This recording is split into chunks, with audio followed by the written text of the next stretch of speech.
Gentili ascoltatori, buongiorno e bentornati alla Bagnaia. Siamo vicino a Siena. Abbiamo trasmesso da qui in diretta alcune fasi della seconda prova delle gare riservate al Cavallo Magazine Team Cup, questa gara abbastanza originale di cui abbiamo cominciato a parlare ad Arezzo, voluta dal dottor Andrea Riffeser, una categoria riservata a squadre. Per la prima volta si svolge qualcosa del genere in Italia e credo anche nel resto d'Europa. Si era anche parlato per un certo, all'inizio, quando si prevedevano le prime gare, si cominciava a organizzare questo tipo di manifestazione, di giacche a colori che potessero permettere di individuare la squadra. Poi, come vedete, le giacche sono rimaste quelle tradizionali, la FEI non ha dato l'autorizzazione e quindi le squadre sono riconoscibili soltanto sul programma. Il primo binomio di cui vi presentiamo la performance è il tedesco Peter Weinberg, che monta California. Le squadre in campo sono diverse, abbiamo comunque una rappresentativa tedesca, una rappresentativa francese, una rappresentativa svizzera, una rappresentativa della scuola militare di equitazione e poi i team sponsorizzati da diverse ditte in qualche modo collegate con il mondo dell'equitazione. Accanto a me per commentare questa gara c'è Duccio Bartalucci, che è stato tra i protagonisti fino adesso di questa Team Cup 92. Innanzitutto, Duccio, spieghiamo un po' come funziona questa Team Cup. Beh, innanzitutto sì, ci sono delle gare nelle prime 2 giornate con classifiche individuali, però ogni cavaliere porta, in base alla classifica ottenuta, porta un punteggio alla propria squadra. E l'ultimo giorno, la domenica, si svolge una gara su 2 percorsi con la formula della Coppa delle Nazioni, che è quella alla quale stiamo assistendo. E quindi è una formula abbastanza nuova, abbastanza originale. Io credo che tutti quanti i cavalieri che hanno partecipato, diciamo che si sono un po' appassionati, perché diventa come un campionato di calcio. Alla fine si fanno dei calcoli, Ricordo che si era anche parlato della possibilità delle squadre di acquistare cavalieri, no? Sì, no, e ancora quest'anno, diciamo, è partita così e credo che è una formula destinata a crescere, perché sono rimasti tutti molto, molto interessati.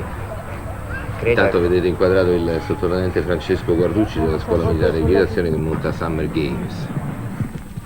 Qui siamo al secondo giro, Sì, giusto, no? sì, è la seconda manche e la scuola militare ha avuto la prima manche aveva chiuso con 8 penalità e la seconda, appunto in virtù anche di questo percorso netto di Guarducci, ha chiuso a 0 e quindi ha avuto la possibilità di recuperare delle posizioni. Difficoltà del tracciato, del campo?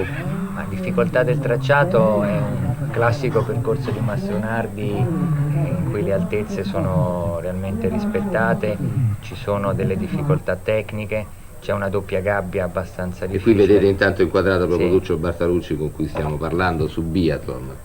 Ecco, questo qui è l'ultimo percorso della nostra squadra, il secondo giro. Ecco, io ho avuto La squadra è l'allevamento San Michele, no? Sì, l'allevamento San Michele con Bruno Scolari e con Leonardo De Sena, che è un young rider. E niente, praticamente è stato un po' il secondo giro mio che ci ha fatto perdere una posizione, perché io avevo chiuso con 0 penalità la prima manche e la seconda ho fatto errore a quel verticale in curva numero 3. Normalmente sì, c'è sempre un perché su Questo non è però, biathlon non è però il tuo primo cavallo in questo momento, no? No, biathlon è un cavallo di molta qualità che ho utilizzato anche all'internazionale di Cervia, dietro a Zamira e a Special Envoy, ed è un cavallo comunque molto molto positivo, un cavallo normalmente da 0 penalità, ecco, e quando accade un po' una mezza disgrazia fa 4, come è successo. Qui intanto vedete inquadrato un cavaliere svizzero, si tratta di René Amstus, che monta Ulitta. E il tuo miglior cavallo resta a questo punto Zamira? Sì, anche se è cresciuto moltissimo ultimamente l'altro cavallo Special Envoy, che che come così curriculum... Abbiamo visto anche alla Bagnaia, no? No, l'ho montato a Firenze. Ah, l'avevamo visto a Firenze, sì, infatti. Abbiamo anche mostrato nella nostra differita che è andata in onda la settimana scorsa. Ecco, e come... sei arrivato secondo, sì, se non sì, sbaglio. sì. E poi ecco... qui c'è una resistenza abbastanza decisa, no? Sì. Una difesa abbastanza decisa. Ecco, devo dire che questa doppia gabbia ha creato qualche problema, perché in effetti entrare con una triplice diciamo che è un salto che costringe sempre a cercare da parte del cavaliere di arrivare con un discreto impulso, ma molto vicino alla parte bassa, diciamo al piede del salto, e ecco, in questo caso così non aveva una distanza ottima, un po' ha pattinato e il cavallo non si è fidato a partire. Dopo ci sono 2 falcate di galoppo e c'è un largo abbastanza difficile da passare. Ecco, in questo caso ho avuto la possibilità di montare quindi in avanti. Triplice largo verticale, Sì. abbastanza originale come doppia gabbia. Sì, e non è una doppia gabbia che si trova sempre, insomma è una delle varianti che possono creare qualche difficoltà.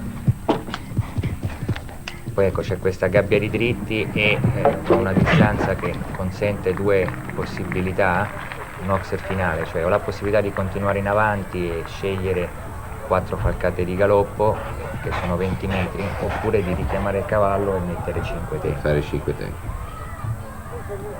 Con questo percorso finisce nella nostra sintesi in pratica la seconda manche, e dopo la seconda manche ci sono 2 squadre che sono finite pari. Sì, perché il primo giro avevano chiuso i francesi con 4 penalità e hanno poi chiuso a 0 la seconda manche, quindi hanno finito con 4, mentre invece i tedeschi avevano al contrario, credo avevano 0 penalità al primo giro, hanno fatto 4 nel secondo, quindi comunque tutte e 2 le squadre dopo 2 manche 4 penalità. Intanto vedete Elena Weinberg che monta per la squadra tedesca. Elena Weinberg è inglese di nascita, avendo sposato Peter Weigel, adesso monta per la squadra tedesca.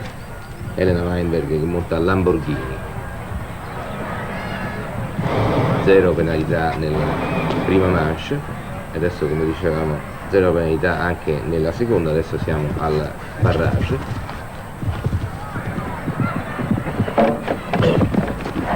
Ora lei che finisce con 4 penalità. Per esempio, trattandosi del barrage e quindi contando il tempo, quella stessa distanza che nelle 2 manche precedenti si era assicurata facendo un tempo in più, ha cambiato atteggiamento tattico e ha montato in avanti e ha fatto 4 tempi, che comporta per esempio di guadagnare 2 o 3 secondi nel tempo. Quello che vedete adesso inquadrato è Frédéric Cottier, uno dei grandi dell'equitazione francese e quindi anche dell'equitazione mondiale, che montava alla Bagnaia Graziano. Siamo appunto al barrage fra le 2 squadre, squadra tedesca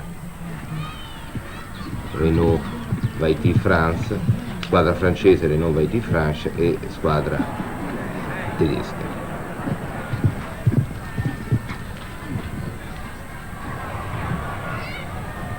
Ricotier è uno dei cavalieri anche molto conosciuti dal nostro pubblico, affezionati anche di Piazza di Siena, no?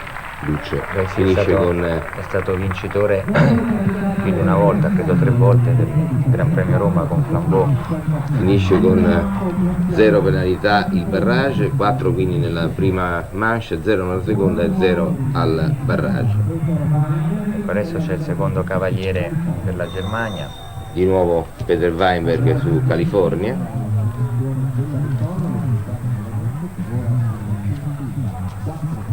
E beh, questo comunque è un duello. Ricordavi Flambeau, il cavallo che era stato battezzato il cavallo che non sbaglia mai? Sì, no? era una specie di macchina da salto.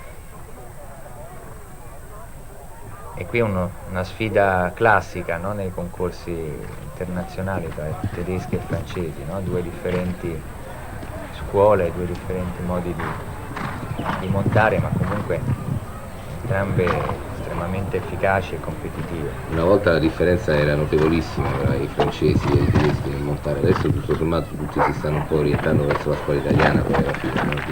Sì, però Anche se le differenze ancora si vedono. C'è una proprio concezione, secondo me, diversa, non tanto durante il percorso, durante la gara, perché più o meno poi si vedono di meno. Secondo me le differenze più sostanziali sono proprio nell'addestramento e nella preparazione dei cavalli per una gara. E Peter Weinberg, che aveva avuto 4 penalità nella prima e 4 nella seconda, è riuscito invece a chiudere la barrage senza penalità e quindi a 0 punti. Quindi Rivalgono i 2 migliori percorsi su 3. I 2 migliori percorsi, sì, con i migliori tempi. In questo momento quindi abbiamo un 4 e un 0 per la Germania e uno 0 per la Francia. Adesso è la volta di Gilles Bertrand e Balandà, che non era partito nella seconda manche perché già avevano 2-0 i francesi. Sì. E quindi c'ha un percorso in meno sulle spalle questo cavallo, e può essere, al terzo giorno di concorso, può essere una cosa utile per la squadra francese. Questo concorso di Bagnaia forse vale la pena ricordarlo, in qualche immagine in campo lungo si è visto, si è svolto in un ambiente naturale assolutamente stupendo, questa tenuta, questa azienda agricola a pochi chilometri da Siena, prati verdi, boschi. C'è un errore all'ingresso di questa gabbia di betullio. Ecco, quindi in questo momento la situazione è di perfetta parità. Se permane questa situazione tutto dipende in pratica dagli ultimi 2 a entrare e anche dai tempi che hanno riportato i cavalieri. Sono andati, ecco, alla Francia il percorso di Cotier ha avuto delle buone girate, ma è un pochino più lento. Il percorso di Balandà è veloce, il percorso dei 2 tedeschi è abbastanza veloce, tutti e 2. Forse in questo momento è Jens Melkhoff, questo è il figlio di Willy Melkhoff. Sì, un altro degli appassionati di Piazza di Siena. Anche tu una volta ti sei incontrato direttamente, no? In una potenza finita praticamente al buio, vinta proprio da Melkhoff davanti a me. Figlio giovane di Melkhoff. Sì, ma questi cavalieri tedeschi hanno un ricambio notevole, perché per esempio pensiamo ai Birbaum, a Hurgenken, che adesso tra l'altro salta per il Lussemburgo. È netto il percorso di Melkhoff, quindi a questo punto l'ipoteca è piuttosto seria, insomma. E a questo punto credo che la Francia, oltre a fare un percorso netto, penso dovrà fare anche un percorso con un buon tempo. Quindi sembra molto alto il figlio di Melkhoff, è così? Sì. In genere i cavalli tedeschi sono piuttosto alti, in genere i cavalieri sui cavalli tedeschi sembrano piccolini, invece in questo caso non c'è questa differenza. Ed ecco l'ultimo percorso, si tratta di una Amazzone francese, Eugénie Lagrande, una Amazzone che è abbastanza emergente nell'equitazione francese, l'avevamo vista anche a dicembre, alla fine di una delle gare più lunghe che si è svolta nel corso del 1991. Ecco, l'unica che ha girato all'interno, girata per la triplice, sì, originale, diciamo, anche se poi queste girate mettono un po' c'è all'errore sullo stesso salto come Balandà. A questo punto hanno vinto i tedeschi la gara della Team Cup, la gara riservata alla Team Cup dell'ultima giornata del concorso della Bagnaia, che si conclude quindi con la vittoria dei tedeschi, al secondo posto i francesi, poi la squadra svizzera e poi al quarto posto a pari merito le squadre italiane presenti.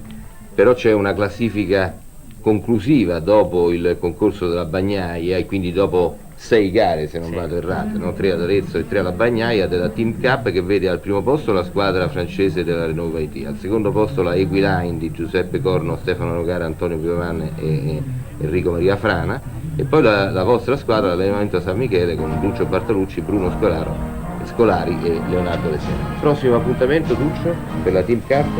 Sanremo, che è praticamente la tappa conclusiva la finale a fine ottobre, e lì niente, lì i punteggi sono maggiorati, cercheremo come allevamento San Michele di dare un assalto finale alla squadra francese. Credo che in quell'occasione bisognerà andare carrozzati con Zamira, Special Envoy, Windsor, I migliori, cavalli, sì. quei migliori. Appuntamento per gli appassionati con una gara di completo molto importante ai Pratoni del Vivaro il prossimo weekend, e poi con il concorso ippico internazionale